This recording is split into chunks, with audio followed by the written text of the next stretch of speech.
We good? Live stream good? Cool. All right. Hello. For those who don't know me, I'm Jason DeMont. I'm the managing director of the Launch Accelerator. I'm going to be the best Jason that you'll have today. Unfortunately, other Jason is stuck in LA, and I've never made that joke before. Other Jason's stuck in LA, so he unfortunately won't be able to make it today. We've got a pretty exciting session. So this is the 10th week of our Launch Accelerator class, number 14. We have 12 weeks, so we're getting towards the end. We're actually live streaming this one, so welcome to those on the live stream. We live stream it for our syndicate, which I'll talk a little bit about in a moment. For those who haven't been with us before, the way these sessions work is we have 7 companies in our 14th batch. Each one of the founders is going to come up and give a 3-minute pitch. After the 3-minute pitch, I'm going to ask all of you in the first row for your feedback and questions. They're going to take all of your feedback and questions, and they're going to have 2 minutes to respond to everything, which is generally impossible, but we like to make the founders try their best. The multi-part questions are our favorites. For those on the live stream, if you're watching us live, you can also add your questions into the chat room, and I'll relay those to the founders as well, just to make it even more challenging for them. So in order to get here, we are getting around 800 to 1,000 applications per class now. And they had to go through multiple stages of interviews. We went through diligence, customer references, et cetera. If that information would be helpful for you in a potential decision, I'm happy to share that information with you as well. We've invested $100,000 into each of these companies so far, and our plan and our hope is to co-lead the next round with you. And the way that we co-lead is we have a fund and we also have a syndicate. Our syndicate, as many of you know, is off of AngelList. We are writing checks between $250K all the way up to $2.5 million. So the syndicate has gotten quite strong, and our hope is that one of you gets excited about one of the companies that you see today, and we can co-lead that round with you. We do not do a demo day, so there is no demo day as a part of this program. So instead, we take the demo day, we divide it by 12, and we have a session like this throughout. So by coming kind of earlier in the program, you get the advantage to potentially head off any competition on these rounds. We ask that if you're here to practice being present and stay off your devices for the next hour. At the end of the session, I am going to ask all 7 of you for your 3rd place, your 2nd place, and your 1st place. The way that I ask you to do this is to put on your investor hat and think, who are you most interested in taking a second meeting with? Who would you like to find out more? Who are you potentially interested in working with? We keep track of all of these points, and at the end we announce a winner, and it's typically meaningless, but it's fun to have a competition. That's what we do here. The order that you're going to see the companies today is completely random. It changes every single week, so don't read into that. If somebody has asked the question that you wanted to ask, feel free to say already asked and pass along the mic. I think my preamble is done. Any questions from anyone? Awesome. Matt, you ready to get started? Ready to get started. Come on up here. Let's give a warm welcome to Matt from Swartz, from Wisp.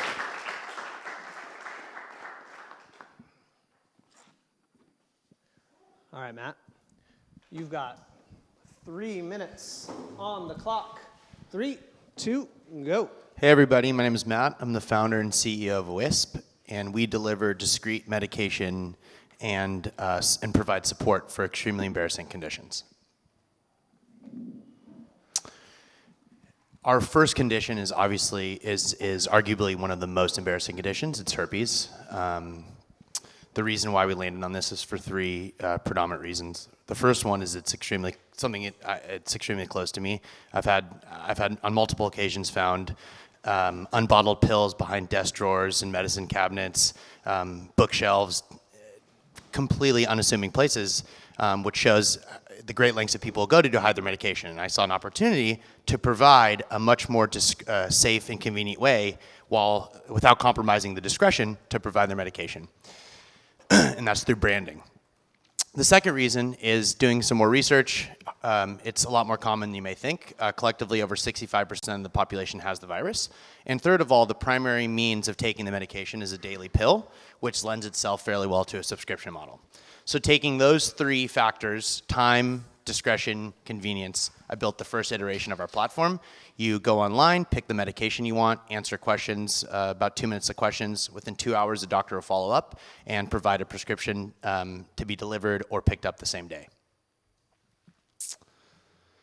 This is just some early testimonials validating our three primary value propositions: discretion, convenience, time.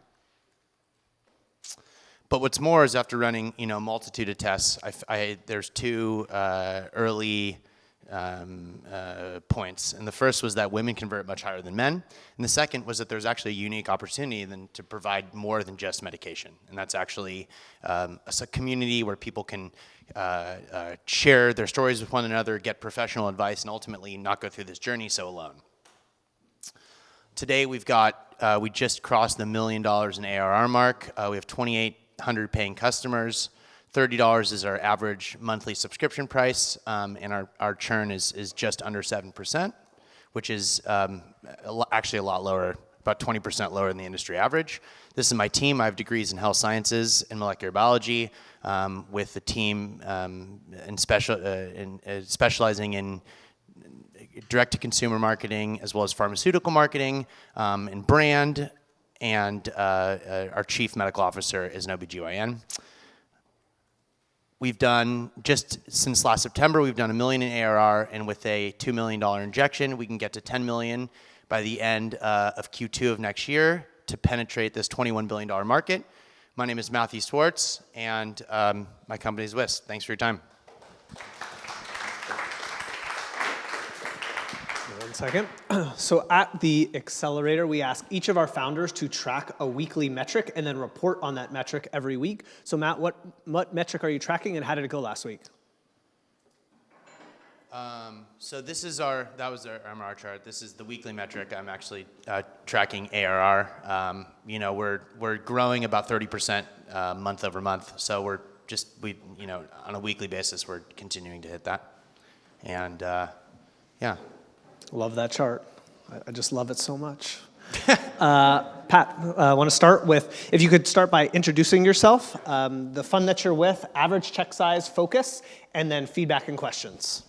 Yes, so I'm Pat Despres-Gallagher. I'm a senior associate with Love Ventures. It's a $250 million fund focused on enterprise, people, productivity, and process.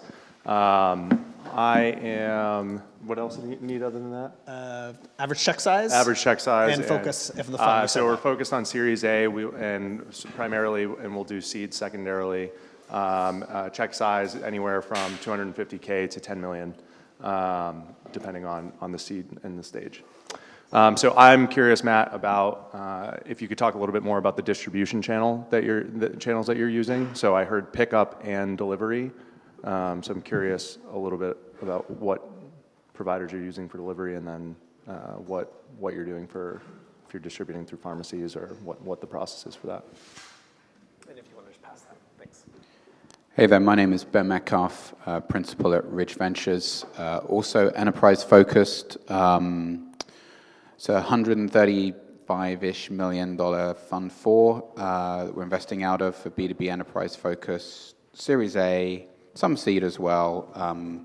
Check size, we like to lead, so we'll do a 3 to 6 million into a round up to say 12 million, and we'll do seed as well. I actually have a question. I think I already saw you present at the last one of these, and I gave you a bit of a hard time, so I don't really want to give you a hard time again with the same stuff.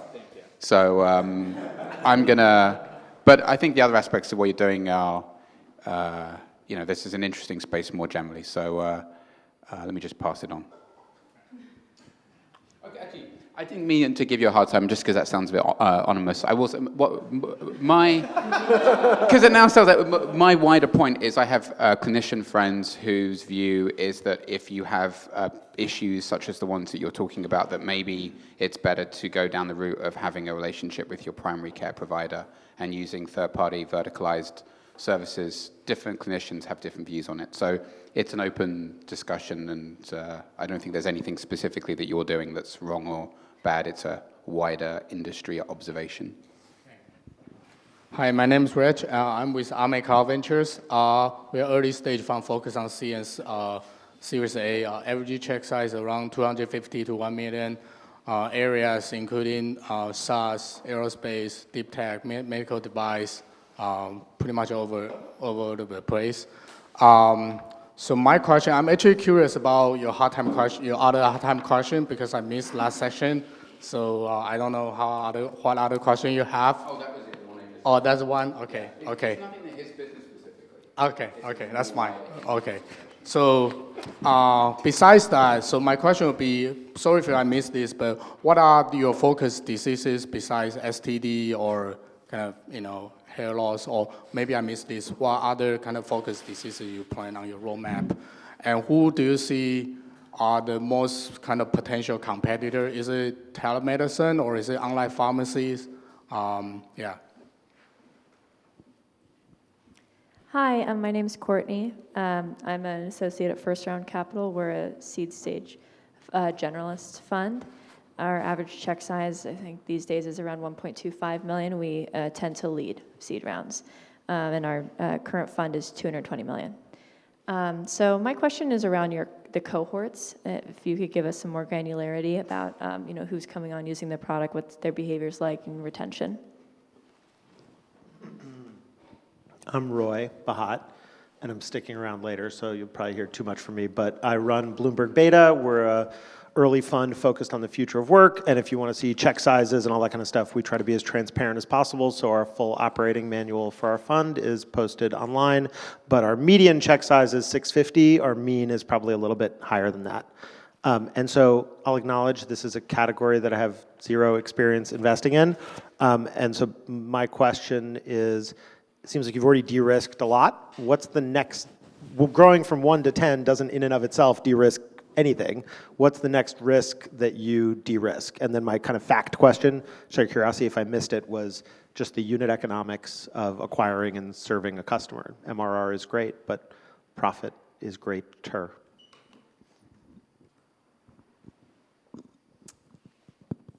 Hey everyone, my name is Prateesh Maheshwari. I work at Maverick Ventures. We're a $400 million venture firm focused primarily on Series A and Series B investing. When we do seed investments, our check size is anywhere up to 1 million. Our industry focus, we spend about half of our time in healthcare and the other half in enterprise broadly. Within healthcare, we've been tracking this space pretty closely. And one of the things that we've seen from some of the competitors is challenges around prescription compliance, and specifically with the physicians. How are you making sure that the clinical models that they're following are kind of airtight and they're not overprescribing or incentivized to overprescribe in any way? So I'm just curious, kind of how you've set up your physician group and how you think about managing that risk over time. Everybody, my name is Irwin Key. I'm a full-time angel scout, so I scout for deals and partner with a couple angels and VC firms to find deals for them. Personally as well, I'm a full-time angel investor, average check size $35,000. Excited to be here. I guess my question is around, what's the moat? After speaking with a couple of LPs around this, I always, the feedback has been, can't a pharmaceutical company or provide discrete medication just turnkey for their line of products that require discretion? That's my main question. And then I guess I'm curious also on the B2B sales side, how are you going to scale this to the $10 million goal that you're looking for? The execution on that piece. One extra question from the live stream as well, Matt. They're curious about what differentiates you from someone like Hims or Nurx as well. All right, 2-ish minutes on the clock. Go for it. So answering all the questions about defensibility, I think, looking at in most instances in the direct-to-consumer space, it's primarily about brand. That being said, you can't underestimate brand. I mean, you just look at any particular sub-industry within direct-to-consumer. I mean, there's brand loyalty, and each brand tells a different message. That being said, we're also creating a community. Herpes is a very different condition that requires a lot more hand-holding and a lot more support, and so we're actually building a moat with our community.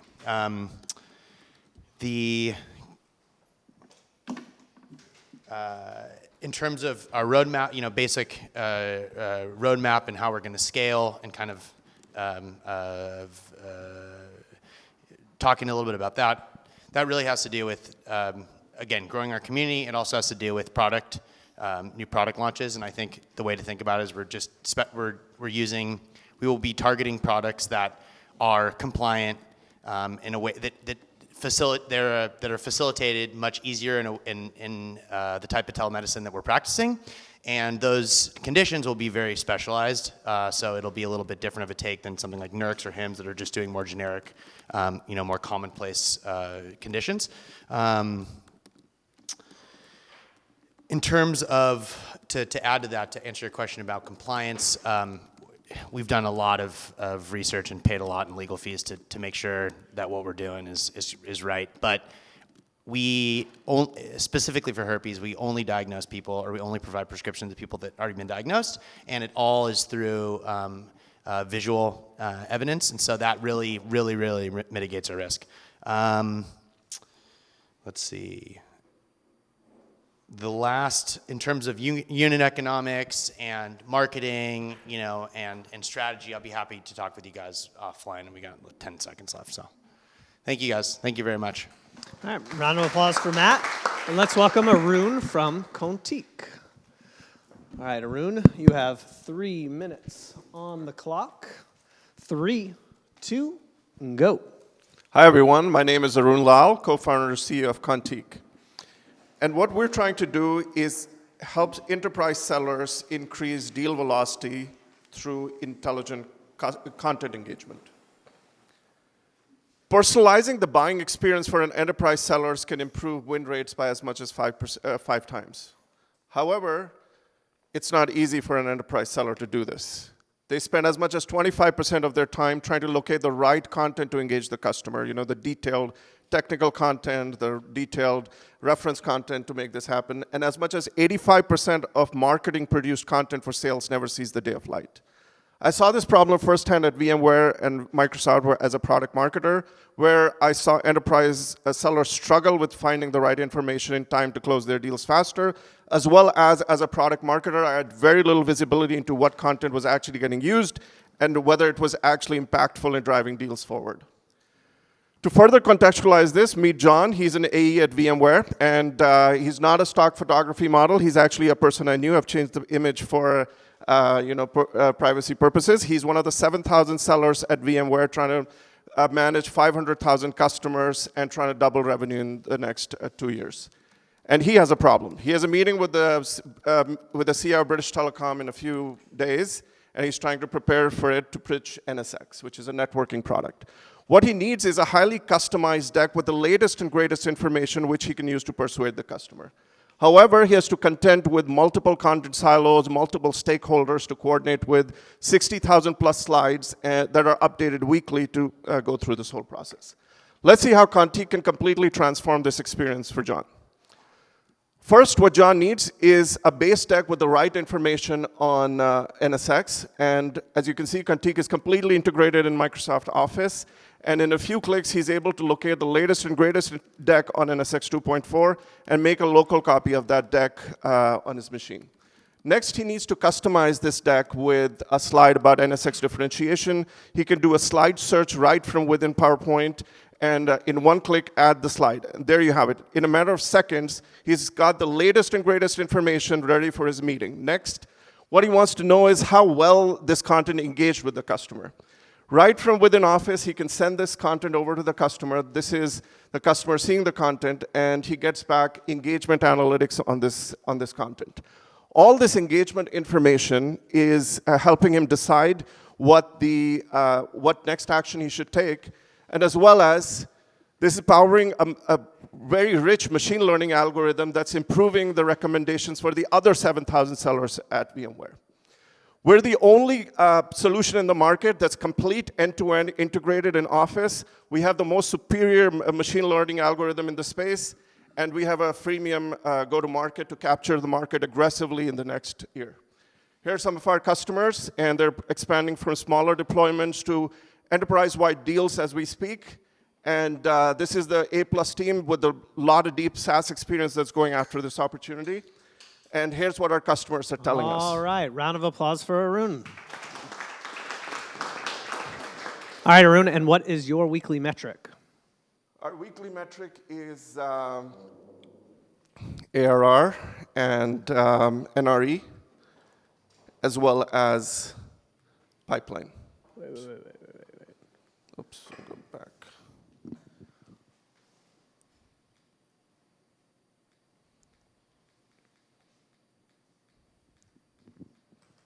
There you go. Okay, so how did it go last week? Went really well. We've been building a pipeline pretty aggressively, so we've had some good meetings, and we were able to expand the pipeline even more. And the VMware ELA is looking very strong, so we expect to close that this month. Okay, great. Irwin, want to start us off with feedback and questions?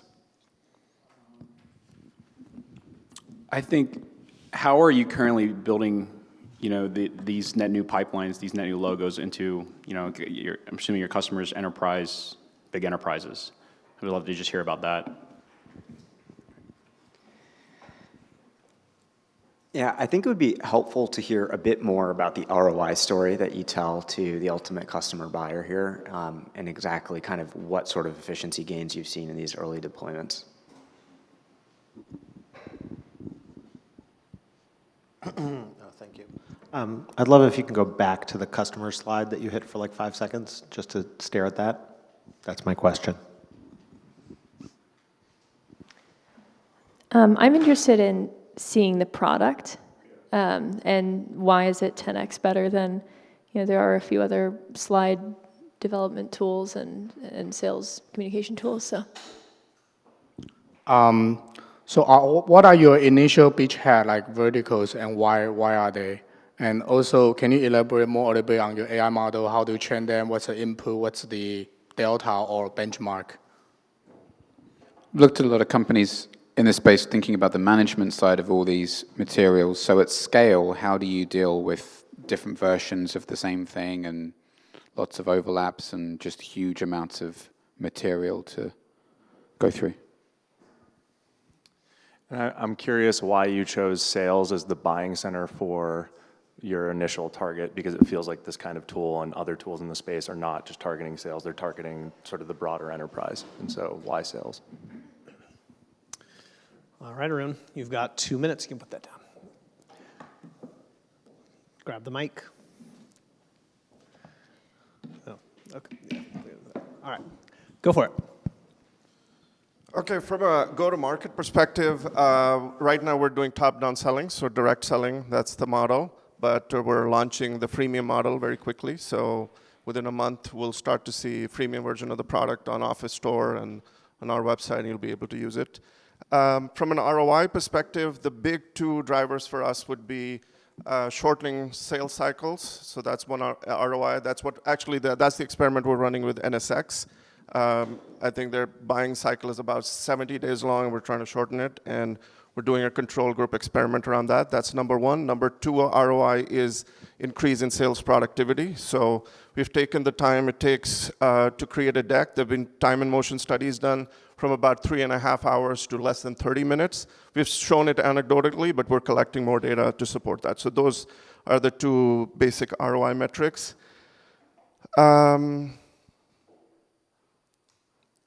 Yeah, so to talk about our AI model,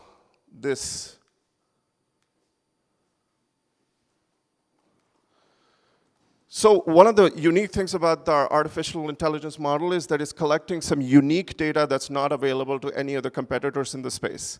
And that's the last mile customer engagement data. So for example, most of our competitors, just like HighSpot and Seismic, you get a deck back from their sales portals. But what happens to the deck after it's been on a local machine of a seller, how he customizes it, how he presents it, We're actually going to be capturing voice. So voice is going to get transcribed. So you're going to have at a slide level, you're going to know what questions were asked by the customer. And all this feedback is passed back to the product marketer to prepare an FAQ and improve the content in real time. This technology is absolutely unique in the industry. Nobody has this because nobody's actually capturing the last mile engagement data. So we're the first company to do this. This creates a unique moat and gives us a strategic advantage. For the rest of the questions and the demo, I'd love to show it to you, but let's get our meeting together or something. Thanks. All right, round of applause for Arun. And let's welcome Drew from Scout.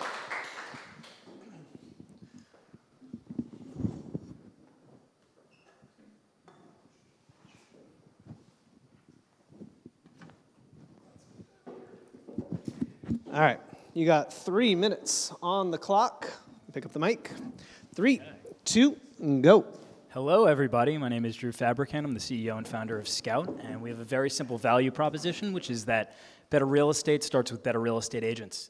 And that's because during the largest financial decision of your lifetime, the great real estate agent can account for over $42,000 in price increase, get that deal done 30% faster, and give you a 1.6 times greater likelihood of success in actually closing that transaction.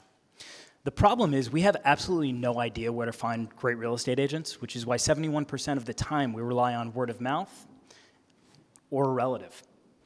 Now, at Scout, what we wanted to do was create a better experience, a performance-driven experience that could give you better agents for your specific needs, which would end up giving you more transparency around performance in the marketplace, greater predictability, and an end-to-end solution. So how do we actually find great real estate agents? Well, we built a dashboard, and it's really intuitive. You just put in your address, your price point, what you're actually looking for in terms of a home, whether you're buying or selling, and we pull up from an algorithm every single real estate transaction in that area and group them by agent's performance. We can compare them side by side and then send that information through an NLP-based omni-channel chat. And once you've had the ability to find out that Ari is a 99% match for your needs, you'll go and check out his profile. You'll see that he's done over $240 million in relevant transactions really successfully, and you're probably going to want to talk to him.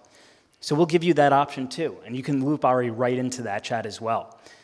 And that's not all. We're providing an end-to-end experience, so we have all of this data. We can answer really tough questions like valuations on demand. Now, when Ari closes this deal and you decide you want to work with him, he's going to send us a 25% referral fee, representing a $7,500 check on a $1 million deal. And that's how we've been able to do over $600,000 since inception in 2017. The path to $100 million is 66 closed transactions a day of the 34,000 individuals who are buying and selling on a daily basis. And this doesn't even scratch the surface because we're now doing deals in commercial and investment sales. And when we get to other real estate verticals, we're talking about a $10 billion market cap. We have an incredible team who comes from real estate, tech, data science, and engineering backgrounds. The competition isn't doing anything close to what we're doing with any level of precision or UI. And our clients absolutely love us, like Lei, who called our bot a rock star for getting back to her on a Saturday night, and Tatiana, who was struggling to sell for a year, came to Scout, found a real estate agent, actually did the same exact search where we found Ari, was able to relist her place and sell within 1 month at ask. So now that we know that there's a performance-driven solution that's entirely free to use for consumers, that'll give us a more objective result when we're buying and selling the largest asset that we will ever engage in, why wouldn't we use that? Thank you very much. Drew Fabrikant, CEO and founder of Scout. Well done. And your weekly metric, Drew? Oh, yeah. Weekly metric is sales qualified leads. This is somebody who either came through chat or web form and has spoken with our client service, expressed interest in buying and selling within the next year. That was $50,000 this week. We're projecting $60,000 in revenue this quarter and $100,000 in Q4. Okay. I think I like the monthly on the right personally, but okay. Or maybe you just add 25, 15, 20. All right. Yeah. All right. Pat, want to start us off? Feedback and questions. Yeah, could you just provide a little bit more on how the reviews and the ratings are getting entered, and it sounds like it's user generated, but how you're getting people to enter that content in would be helpful. If I assume that finding good clients is correlates with good overall performance of a realtor, if that's the if that's what a good realtor is also good at, they're good at selling, they're good at finding the good clients, then why would a top performer want to split 25% of their fee with you? Is this not a negative selection bias towards the bottom of the market? I have a follow-up question on Patrick's question. So can you elaborate more on the relationship between the agent and your platform? And are they your client or are they your, and where do you get the performance data? And do they have the sign up on your platform or do you get a review on third-party agents as well? And how about those salary-based agents, like Comcast or Redfin? And yeah, I think that's it. I had the same question around selection bias due to your fee structure. I'd love to understand the history a little bit better because it sounds like you've had the product in market since 2017 and a lot of revenue in total relative to the revenue in just this past quarter. So a different way of putting that is, given that you've been selling for a while, what are you trying to figure out right now that's not figured out? A derivative question on the 25%. It seems fairly high for what's a one-time transaction, so I'm curious how much you all have experimented with that number and whether that's led to how that's changed the funnel. I'm curious if there's a customer looking for a place in Missouri where you may not have agents, how quickly do you set someone up with an agent and get that referral fee done? We do have a couple questions from the chat. I'll give you a few extra seconds, don't worry. Want to know how it compares to Homelight. Okay. Next one was, does the algorithm take into account seasonality? And tell us about the adoption of real estate agents. There's concern around the 25% commission there as well. All right. 2-ish minutes. All right, let's go. All right, so we got a couple of questions around the algorithm. Let's actually start off by saying that this 25% is industry standard. It's been a fee-generating model for decades, so there's actually very, very little transactional friction to onboard real estate agents because they're very familiar with the model. What we're actually doing is identifying them through an algorithm. So we take all of their transactional data and we analyze it based off of specific user input criteria, which eliminates selection bias as well because it's so precise. We're not just going after kind of like a static search, which also touches on Homelight, right? Homelight is a very static search. This is a very dynamic search that's keyed into relevancy, time, price, distance, a bunch of other factors. I like to give the example, the person in the penthouse on the first floor never end up with the same real estate agent in our search. Maybe they do with other competitors. So 25%, Missouri going into new markets. We're pretty scrappy. We can get up and running in a new market in about 4 days if we need to, but it would probably take us about 1 to 2 months to get up and running in a scalable manner. Why would agents split fees? I think I covered that one already. Salary-based agents, there really aren't many. Of the 2 million in the United States, the majority of them are 1099 independent contractors. They move around a lot. They go from Compass to Redfin to Element to Corcoran. And that's why we have such an incredible platform, especially with industry consolidation. How do you tell the difference between John and Joe or Susie, even within Compass? Seasonality, everything is algorithm based again, so it's very tied to what have you done for me lately. And then in terms of history since 2017, we actually just started marketing in January of this year. So all of that before was very, very lumpy revenue and it was going out in business development. I spent a lot of my time trying to acquire clients and close them on a 6 to 12 month payback period. So that's why we had a lot of high deals in the past. Then I focused on building out the product and now we're getting into scalable revenue again. All right, round of applause for Drew, and let's welcome Brian from Koloni.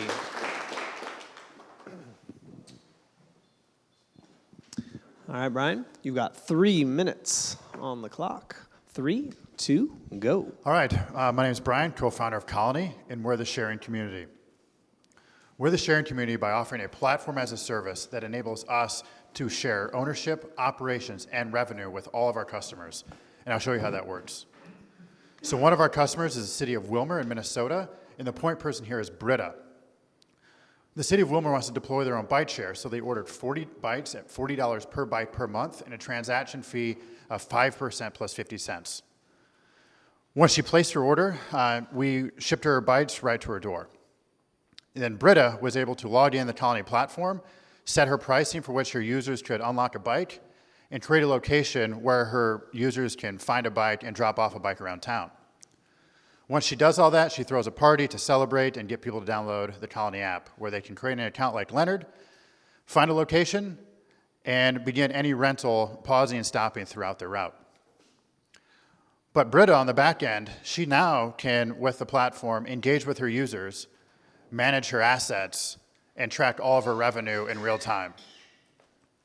But Britta came back to us and says, Koloni, we have 26 parts and a lake in town, and there's so much more we're looking to share. So she goes back onto our marketplace and orders a few more products with the same monthly payment structure. There she orders our Koloni Play, which is a modular design locker that enables her to share a variety of different products around town, enabling users to access any of these products from the same user application, and then they can start sharing with their friends in that park, creating this really unique ecosystem of shareable products that these users can now engage with, and Britta can also manage from the platform. So how has Wilmer done so far to date? Well, in the first 30 days, they actually signed a 2-year contract and paid $43K up front. We had just over 3x return on day one, and right now Koloni is making about $18 per bike per month on transaction fees. Our current customers, we have quite a few different customer segments, but right now we're focusing on small, medium-sized municipalities, which is around 19,000 in total, and universities as well, college campuses like Northwestern University and Evanston, and a few other small universities. Out of those 19,000 mid-sized towns, it really only takes 330 of those to get us to $100 million in revenue with our land and expand strategy. Our current traction to date, we've actually just hit 13K a few days ago, and we did 49K in total in June sales with being in around 20 different markets around the country.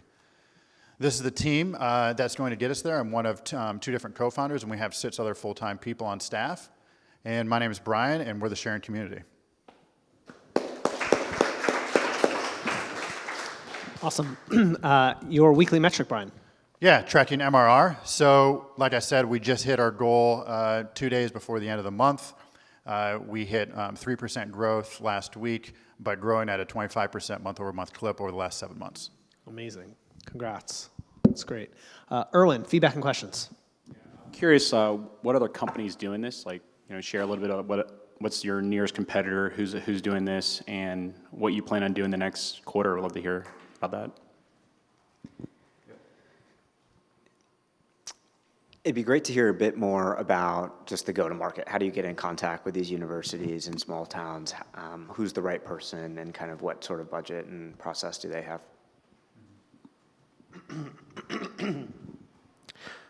I'd love to understand whether you feel like you're already selling what the go-forward product is, or if you're still trying to find your focus, because I'm really confused by, like, there's MRR, but then there's sales, and there's bikes and footballs and boxes, and, I just don't, like, it feels like a lot of things, which is cool if you're in discovery mode, and otherwise I'd love to understand how you scale this complexity.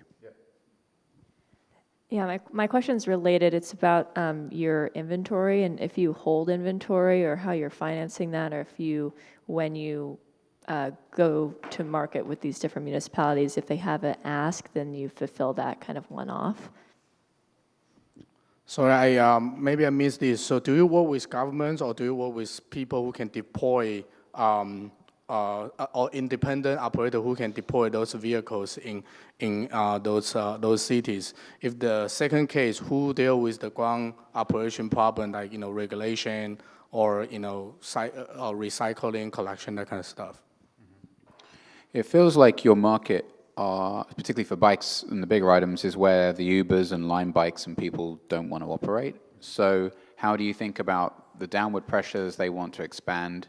And of the market that's left, I mean, how big is that market really if it's not interesting to those big players?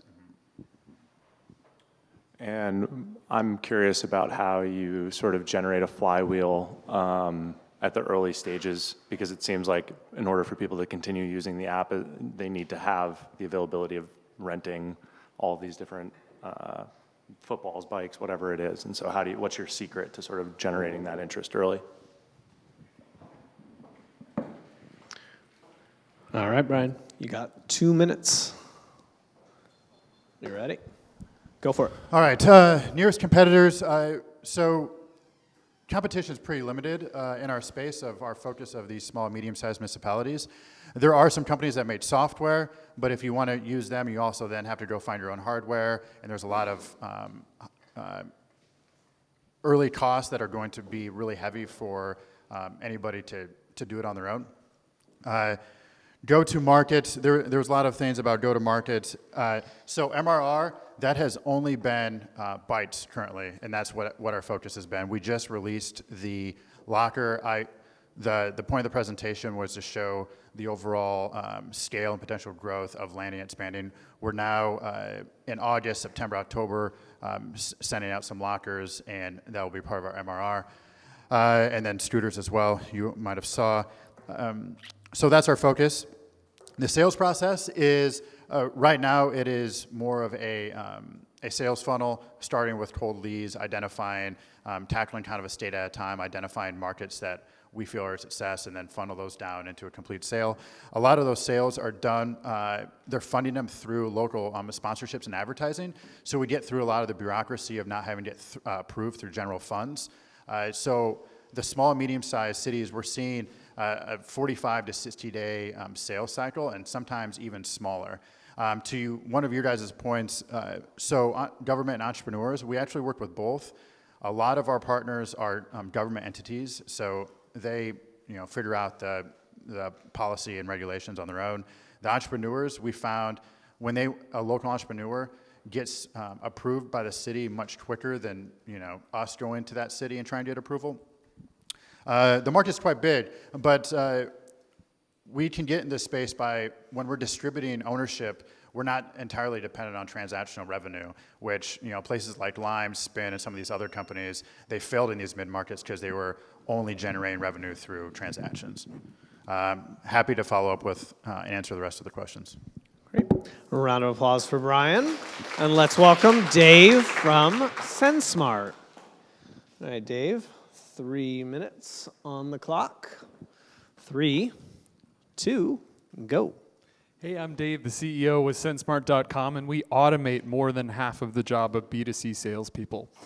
So right now in B2C sales, web lead response doesn't work. According to HBR and our own audits of customers, only about a third of web leads get prompt professional engagement from a caffeinated salesperson who's really on it. Another third of them get engagement hours or days later, and there's research that shows that's worthless. Online leads are only good for about 4 minutes. Every subsequent 4 minutes that you don't engage with them, the chances of ever connecting go down 50%. Then another third of the leads gets no response ever. So imagine how well your business would do if you just didn't pick up the phone a third of the time. So with our tool, day one, we get 100% engagement for our clients because we start the conversation with the customers and then hand it off to the salespeople once it's begun. So this is just a workflow. Leads come in, conversation and growth comes out. Examples, this is one of our clients, Toyota San Diego. We looked at this lead from Dina. We waited a couple minutes, and then we sent her this polite text message referencing what she's interested in and starting the conversation, comes from a local number, got a fun emoji. Turns out the response rate on this type of message is easily 50% in all kinds of different markets and use cases, just by being polite. Customer responds, first thing a salesperson has to do is pick it up in the middle and close the deal. So in our tool, everything that you see here in green is text message related. But here, where we move to yellow, that's email. In our tool, phone call is red, social is blue. This helps low-skill employees just step right up to this and go, oh, I got it. So here, this was a lead for Mark. We started with the text, moved to email. Eventually, Mark respond via email. We can also handle phone calls as just another channel. We can also handle Facebook messaging altogether. It's a key differentiator to keep competition from just jumping into what we're doing. So for one of our clients who gets 2,500 leads a month and averages $2,000 for every transaction, simply by following up on all their leads, we generate over $2 million in extremely high margin new revenue for them. They don't have to buy new buildings or hire new people to make this money, just basically eat what's on their plate in terms of their leads.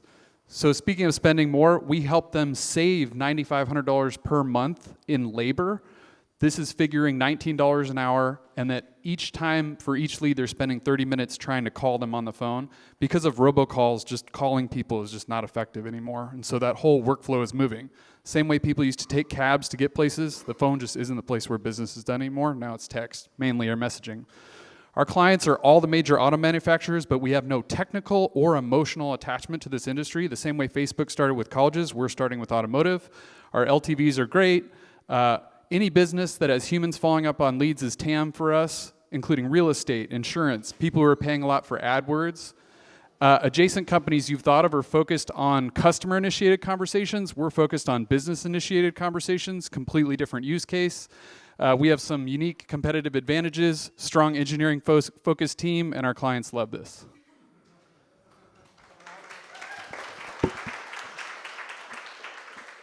Nailed the ending. Weekly metric.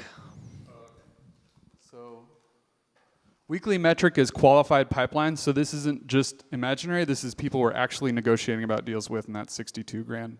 New this week. So you added that just this week. An anomaly, I will admit. That's great. And you showed where you are in terms of MRR. I want to make sure that everybody saw that beautiful chart as well. Okay, thank you. Yeah. There we go. So then that 47 number that's this month already, if nothing happens, if we don't add anything new. And then this is our projection for September. That's how much you think you're going to add this month? No. So at the end of August will be 47.7. Okay. That's done, card in hand. Great. We actually think it'll do a little better, and we're very confident that September will be in the 60s. Love it. All right. Feedback and questions. Yeah, can you talk about your pricing model? Is it subscription-based, usage-based? How are you pricing this for your customers? How do you work with multiple people in a team? And I am just curious, why do you have so much automotive and no traction with any other folks? Yeah, same question. Why you pick automotive? And the second question is, can you talk a bit about more about competitor? Like, why can Front do this? I'd love to hear about behavior change when you're saying that users are mostly lower skilled users. What's the onboarding process like for them? And if they didn't follow up before, what makes them follow up now? I just want to say, I think it's great that you have one clear, legible customer segment. I think that kind of focus just seems to be a really healthy indicator for a company, but I don't know enough about this market to ask a good question. Yeah, I was just hoping we could spend a little more time on the slide that compared to Intercom some of the other others that are in kind of this market, and you could just talk a little bit about kind of how their approach is different. Yeah, they got everything. 2 minutes. Go for it. Okay, so pricing SaaS ranges from $400 a month all the way up to $3,200 a month, and average right now is exactly $1,003 per month, and just based on seats and lead sources. Some questions about like why automotive. So I don't know if you noticed in the capital efficient thing, but we got this far with $500,000, of which we still have a significant amount of money left. So that's just standard entrepreneurship. Specialization reduces the cost, but we built the product to be able to pivot into other markets. Automobile also meets several criteria that work well for us. So we need a lot of leads, and we need the transaction value to be high. Because if we're optimizing someone's like Beanie Baby business, they can't afford to pay us what it costs to make the sale. So then there was some questions about how teams work with this. So we've done some stuff that other companies have done too, to just make sure in each bubble, like it says, like who did the conversation. And companies tend to treat this just like they treat the phone ringing, where it's just all shared. But we do have the opportunity to like segregate where only one person sees the communications that are for them. Then lots of questions about competitors. So there's so many adjacent companies. It turns out this communication thing being reshaped is a huge opportunity, and all the smart people are trying to like pick their own little blue ocean. So we're doing that by focusing on communications that are initiated by the business, which have all kinds of very tricky legal and etiquette concerns. So like with text messaging, businesses can't just like send somebody a friendly text message unless you can interpret any variety of hundreds of thousands of natural language opt-outs. That's the moat around this, and that's what keeps Front and these other companies from just wading right in, is that we've spent many years with someone on our team who has a PhD in pattern recognition computer science, understanding how to recognize when someone says, leave me alone. And we have tens of thousands of varieties of that, and that is really like the key reason that businesses pay us a big premium for that. There's some other questions that I'd be happy to address offline. Thank you. Round of applause for Dave, and let's welcome Michael from Dexter. I don't know. When did you send it? Yeah, then I got it. All right, 3 minutes on the clock. 3, 2, go. Awesome. My name is Michael Olaya. I'm the co-founder and CEO of Dexter. And actually, I'm going to start with a question. Who here is a parent? Awesome. So you have a very important choice to make at this time of the year. In fact, it might be the most important choice. And it's this. Where do you send your kid to school? Now, unfortunately, most people don't have much of a choice. And they're actually forced to send their kids to broken government schools. And this is because private school is really expensive. Probably not here in the Bay Area, but on average, it's about $10,000 a year for private schools. So it prices a lot of people out. And this is really problematic because the other alternative, government schools, are structurally broken. We like to say Rome is on fire, and no one's doing anything about it. I think we'll look back 100 years from now, and we'll wonder, what was it like when only 5% of the population was mathematically or scientifically literate? The problem's real. And so after teaching in places like Stanford and mainland China, I became obsessed with this idea of creating an alternative, one that was both better and affordable. And so I did it. I didn't just write a white paper, I actually built a real school. So this was about 2 years ago in October 2017. And it started with reimagining the physical learning space, shifting them from these places of direct instruction and more an environment that encourages self-directed learning. If you've been to the Exploratorium, you get a sense of what our spaces are like. What's magical about our spaces is that students have normal access to special things. Whether that's 3D printers or music labs, they're becoming producers, not consumers. They're actually developing agency with these tools. This is super powerful. They're following a mastery-based curriculum. It's this simple idea that you shouldn't progress through curriculum until you've mastered each part. That drastically improves outcomes, and we do it through our software platform. And what's really cool is our space is all about social learning and peer-to-peer mentorship, along with mentorship with coaches. So it's a more social experience, not so isolating. It's worth making this quick note here in terms of software engineering. Whenever you couple software with hardware in physical space, really interesting interactions open up. We can say like new modalities of interactions. Imagine if Facebook had a community space. So whenever you know that you're going to share a physical space, you can do really interesting things with the software in terms of matching students. What's really awesome is this improves learning outcomes. There's a famous graph from Benjamin Bloom's landmark study from 1984 showing that whenever you combine mastery-based learning with more one-on-one mentorship, you shift the distribution of outcomes by 2 standard deviations. What this means practically is that your average student in the new model is now performing at outlier GT levels. And your worst student in this new model is now the average from the previous method. So the punchline is that we can actually improve outcomes while reducing costs. Functionally, what this looks like is about $6,000 a year in our community and $10,000 a year in San Francisco, accounting for facilities costs. You also need to annualize tuition costs whenever you're looking at private schools, because we're open up year-round. I'm slightly running out of time, so I'm going to quickly run through here, kind of give you a sense of how we can actually scale this. We're building a learning community. We're not just building one isolated campus. It's going to be a global network. We have a team of awesome mechanical engineers like myself, and software engineers, career educators like Laura from the Nueva School. And I want to leave you with this quote from a parent. She said, "Dexter is a godsend." This is not what you're going to hear about traditional schooling. And so my name is Michael Olaya. I'm the CEO of Dexter. We're redefining learning for the digital age by creating an accessible alternative. And in the process, we're going to actually shift the distribution of outcomes and raise the collective intelligence of this planet. Thank you.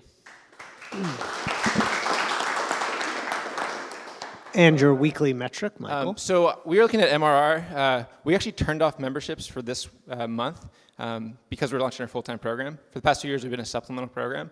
And so the MRR has been flat for this month, just because we just haven't been accepting new part-time students. But in August, when we start our full-time cohort, we're going to see a pretty large revenue inflection, which will be a 3x based on those full-time members. I did want to share this, though. This is kind of our full-time student stats. I've been spending the last 3 weeks doing student interviews. We started off with the idea of just doing 20 spots. We had about 60 applications for the spots. We've just been forced to increase that number because a lot of our existing students have been rolling over. I'm also super happy and proud of the fact that close to half of our students are going to be females. Super important we actually get females involved in STEM. So really excited about that. Just want to make sure it's clear. You kept saying this month, but technically it's August 1st. So Oh, it is, yes. So you meant July. You meant you kept it flat in July, Correct. and then you are opening up for full time in August, and you expect the MRR that you showed for to happen. This so that is your Correct. forecast for this month. Yes, that will hit the account on August 19th. Great. All right, Irwin, if you have any questions. So when you scale, are you wanting to do this all of it on your own, or are you going to take it to a franchise model like Kumon or Kaplan? And then how much of that technology platform is going to play into the overall expand strategy? Congrats on the impact that you're having. I don't spend much time in education, so this will probably be a fairly naive question, but just curious, kind of as you were launching this business, how you thought about the best way to structure it as for-profit or not-for-profit, and how you thought about venture as being the right financing model here versus others. Yeah, just a comment first, which is I didn't get that it was a STEM school. So when you said almost 50%, I was like 43% isn't almost 50%. Like for most schools you see are half and half. And so I'm just curious for context. But here's my real question is, in general, the like, what about this other startup thing seems irrelevant because everybody competes against the status quo. But having heard the early alt schools pitches, literally, you could have cut and pasted 95% of what you just said and just said, remember that thing alt school pitched. And so I'm just curious what lessons you take from their demise. So, yeah, thanks. This is also, I guess, more of a comment just on like the arc of the pitch. You spent a lot of time in the beginning talking about this is how the world is today and this is how the world should be.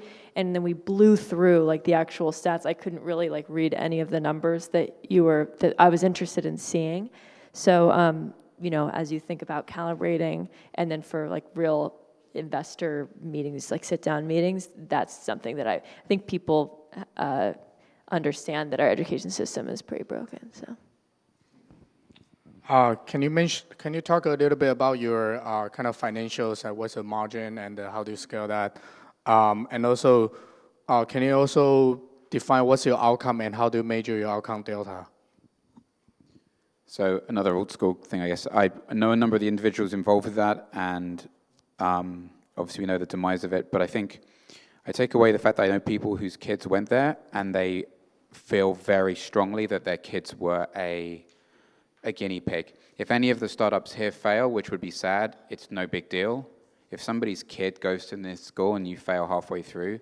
So I guess the question is, how do you think about that from an ethical perspective? And do you think that, again, a venture-backed startup is the right way of going about it? I guess my other question would be, I am a big proponent of government education. I'm not a huge supporter of private education, so I'm curious if you have any thoughts around how this helps the rest of society who doesn't have access to private education of any price point. Yeah, those are almost my questions exactly. I'll just kind of add on to what is the demographic of sort of the parent, student that would be interested in this, and I guess to his question, how do you protect them in the downside case? A couple questions from the live stream as well, Michael. Wanted to hear a little bit more about how you scale. I know you blew through some of those. And then also wanted to know if you're going to have standardized testing and grading. All right. Two-ish minutes. Go for it. Cool. So I'll start down here, Irwin, with you. Franchising, we looked at that because there's some really successful examples like Mathnasium, Kumon, Code Ninjas. The problem is that then we shift your core focus to becoming a franchise. So we're selling franchisees. We think that we actually can create a very scalable system. I don't think there's actually an education system on the planet. It's just like these loose collections of humans. So we're building like very deep technology that we think can actually scale pretty well. So we're actually going to be running our own spaces, not doing a franchise model.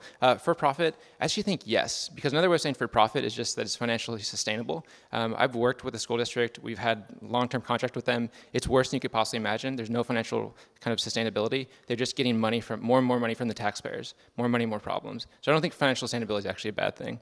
Alt school, great question. I actually had a few notes on that. We call them internally kind of like the MySpace of education. I don't think we should stop trying to tackle this problem. The unit economics, they actually needed to really solve the affordability problem. I mean, it was close to like $25,000, $30,000 here in the Bay Area, so they just didn't make it cheap enough. Geography also matters. They kind of ran into a lot of regulatory issues being in California and New York. If they would have started in Texas, things might have been very, very different. It's because of how advantageous the regulations are in private schools. Pedagogy also matters. They're kind of overfunded. We bootstrapped for the past 2 years. To your point about the guinea pig problem, that's why we didn't start as a full-time school. So we started as a supplemental program for 2 years because it's incredibly hard to work with kids. There's kind of like all these unknowns. So we've just been building like institutional competency, curriculum, trust with our parents for over 2 years to actually get to the point. And you're totally right. We can't fail. So that's why in terms of outside measurements, how do you actually measure mastery? We're using some of the MAP assessment. So it's actually an outside metric that we can actually compare across different student populations. So we're very much obsessed with the idea of making education more like medicine. We're actually using evidence and efficacy. Let's see. Margins, that was you, Wretch, 45% margins. We think we continuously push that. We have a 1 to 30 student to facilitator ratio, so we can kind of continue to push that.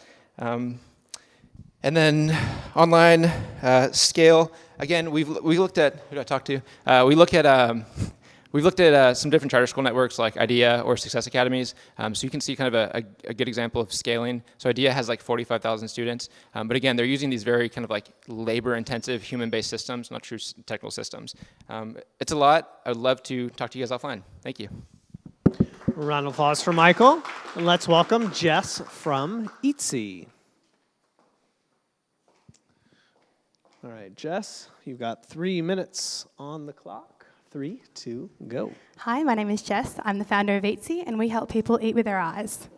So about 4 years ago, I started up an Instagram page called Crave Newcastle. It features photos from cafes and restaurants in Newcastle, Australia, which is where I'm from. And to date, this page has over 50,000 followers. Through this Instagram page, I started a social media marketing agency, helping restaurants grow through the power of social media. We realised a few key things through the Crave Instagram Newcastle and also through the agency, which is that showcasing photos of food from restaurants is really key because people eat with their eyes. So why is it that the current platforms that help people discover restaurants, like Yelp, TripAdvisor and Google, don't focus on the restaurant's food? And they prioritise restaurants with sponsored ads and also rank restaurants by customer reviews. We thought this was such a backwards way for people to discover restaurants, so we built a better solution. Eatsee showcases photos of dishes from cafes and restaurants to help people eat with their eyes. Let me show you how it works. Viva La Tarte is one of our restaurant partners in San Francisco. This is their menu. They embed a QR code powered by Eatsee onto their menu. When a customer's at the restaurant, they can scan it, and they're shown a photo of every single dish on the menu before they order. So they really can eat with their eyes. We also showcase these dishes on our app, where customers discover with settings like distance, price, and dietary requirements, where they filter through hundreds of photos of dishes, all personalised to them. We also send the restaurant monthly analytics based on overall performance and how their dishes are performing as well.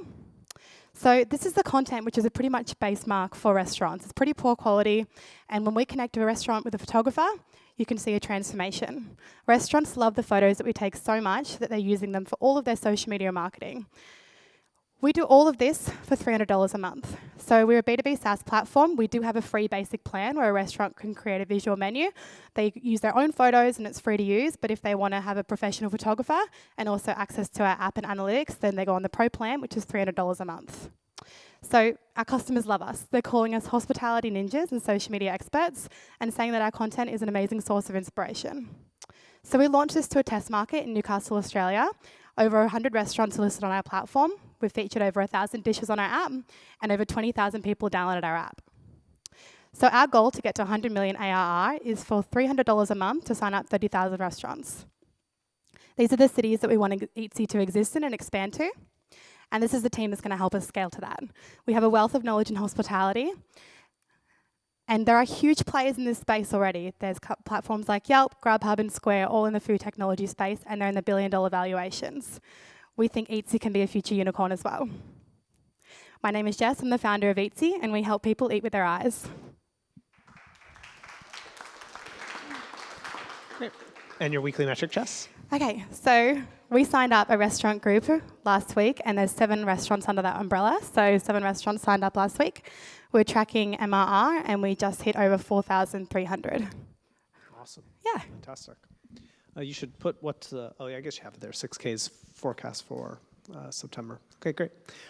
Irwin, feedback and questions. Oh, you're right, my bad. Just curious how you are driving traffic to Eatsee as opposed to Yelp, Google reviews, other types of reviews engines. Is it functional? You plan to allow them to book reservations or things like that in the future? Just curious. So with tight margins in the space, the performance that you're delivering back to the restaurant seems key. If I'm already scanning a menu, then I'm already at the restaurant. I'm presumably already going to buy something. So how is this actually an additive? That's a bit I'm not quite seeing yet. I'm curious about the competition you mentioned. So yeah, definitely Google and Yelp, they don't do a very good job in terms of kind of menu visualization. But what if you become limited successful and then they started to copy? Would that be a problem? When you're onboarding a restaurant, the photos are beautiful, but they also look like they were, the dishes were made specifically for photography. I know that there is a difference. So can you talk through, kind of, you onboard a restaurant, are you working with a chef to create a suite of dishes? How long does that take, and what's the cost associated with that? Why do you need an app? I'm curious, for the restaurants that you've signed up, kind of what sort of engagement levels are they seeing with the QR code and the app that you've created? I guess I'm curious more just how do you plan to add more more restaurants exponentially? None from the live stream. 2 minutes. Go for it. Great. So, Pat, the way that we drive traffic to Eatsee, there are two main ways. So when you're at the restaurant already, there is a QR code that's already on the menu. So people are using our platform, and they're doing it because they're at the restaurant. The waiter's explaining to them, check this out to see the photos, and that's a part of the education to get to the platform. So that's one main way that we drive traffic, is just through the actual people that are already at the restaurant. Then the way that we have this is more valuable for restaurants in terms of the add-on. We have the restaurants that can, advertise it as well through their Instagram bio, their website, so they plug into our link, which is the landing page, so they can put it, in their Instagram bio where you swipe up and then it takes you straight to the visual menu. So it's not just a value add for customers that are already in the restaurant. It's also when you're discovering that restaurant, because a lot of people, when they're, searching for where to eat, they'll go on and check out the menu. Instead of it just being a text menu, it's photos of all the dishes. And, people are making that decision based on not just the restaurant's text on the menu, it's actually the photos that are enticing them to go as well. So in terms of competition, I don't really see Yelp and Google and those platforms wanting to get into the space where they're going to connect restaurants with photographers. So that's something that we do really well as well. We work B2B with the restaurant to help create better quality for their social media marketing as well. I think that they could definitely, start pulling in customer photos. They are very much about user-generated content, but I don't think they're going to start doing professional content for restaurants. They're probably just too big in that space to want to do that. So Courtney, in regards to onboarding restaurants, it typically takes about an hour for a photo shoot of about 40 to 50 dishes. We have full-time photographers that work with us per city that we launch in, and it gets that cost down really low for us. So it costs us roughly about $50 to shoot an entire restaurant's menu, and for a restaurant paying $300 a month, we make that back really quickly. So Roy, why do we need an app? We actually started off as an app. So when we first launched this, we're just building this app and having people discover restaurants through the Instagram, the app, and then we launched the visual menus about 4 months ago as well. So it's been an extension to the app. And I didn't get to answer the rest of the questions, but I'll happy to do it offline. Thank you so much. Round of applause for Jess. Well done. Oh, I almost forgot. All right, so we saw 7 companies, 7 founders, and so now we're going to do third place, second place, and first place. So if you haven't already, start thinking about that. The way we play this game is third place is worth half a point, second place is worth 1 point, and first place is the money ball worth 2 points. We'll track it every week. I think we're doing okay on time. So this week, let's do, just give me your third place and your second place to start with. Oh, actually, I should add one more thing. If you could grab your orange name tag right in front of you, spin around and place it on the table in the back, and then you're going to stare at the founders that you're about to judge and make their days and break their hearts for others. All right, so you have the mic, Irwin? Yes. You ready? Okay, Prateesh, you ready for your third and second place? You also need a moment. No worries. Roy, you ready? What's the ranking based on again? Who are you? Thank you for asking. Who are you most interested in taking a second meeting with? Who are you most likely to want to talk with? Who are you most likely potentially interested in investing? That's the criteria that we like to use here. All right. Whenever you look ready. You ready, Ben? All right. Give me your third place, your second place, and tell us why. Third place is Scout, and second place is Contiq. Great. And why? I think Contiq is very interesting. Would love to dig in. I'll definitely take a meeting. And then Scout, I just bought a house, so it resonates. I got some questions around the way that works and their take rate, but there's definitely something there. Great. Pat, you ready? It was second and third. Third place and second place, yep. So third I had Contiq, and second place I had Scout. Part of the bias is I'm an enterprise investor, so I think that's a little bit of the bias in terms of the second meeting. But I think Contiq's interesting in terms of a productivity tool if they can sort of find the right bottoms-up sales model within the org. Scout I think is really interesting because user-generated content in real estate and sort of reducing the lack of transparency therein in that market I think is an interesting idea if it can be effective. All right, Wretch, third place and second place. My third is SendSmart. Second one is Contiq. I think SendSmart is interesting kind of segmentation of kind of ongoing chain about customer and the lead generation, how to manage that, and using AI. I think that's a interesting trick. Second one, Contiq. I think the same. I think we start to see some kind of AI and also getting engagement metrics to optimize your presentation. Maybe a bit on dark sand, but not so much about like how much you can personalize. So I think getting that data, trying to fine-tune the model can be interesting. Great. Courtney, third place and second place. Yeah, similar. My third place is SendSmart, and second place is Contiq. And for me, it was just about sort of the traction that teams have, and sales reflecting some pull from the market. Roy? I felt uncomfortable doing this, but it's great. Only Contiq is in scope for us as a fund. Okay. And I didn't know we were rating companies. I actually don't believe that you can rate companies at this stage. It's the whole fun of it. No, I don't want to. This is like, I mean, look, the way I think about it is there's a small percentage of startups where you hear the pitch and you're like, this violates the laws of business physics, and I'm as confident as I could be that this will never work, and none of you are that. And there's a small percentage of startups where you hear it and you're like, holy shit, there is something so special here. I just have to stand in front of the train and get hit and I'm going to do great. And none of you are that. And everybody's got real traction, solving real problems with good arguments and good answers. And so, sorry, but I abstain. Okay. I think you're the first. No, first time for everything. Prateesh, third place and second place. Yeah, my third place was Contiq. My second place was SendSmart. Great. Why? On Contiq, just the possibility of having that bottoms-up kind of sales model that we've seen some other enterprise companies execute well is just the potential. That's what got me excited. On SendSmart, just the traction, I think, focusing on one specific market with that high margin just makes a ton of sense. And just the inflection points that you've seen over the past year, I think, are exciting. Perfect. Irwin, third place and second place. So I'll go with Dexter because I just like the impact. For third place, yeah, just I like the mission, just want to cheer them on. And then second place, I'm going to go with Koloni, just because I think it'd be interesting. It'd be interesting to see if it actually can deliver all the states and governments. So just like that model.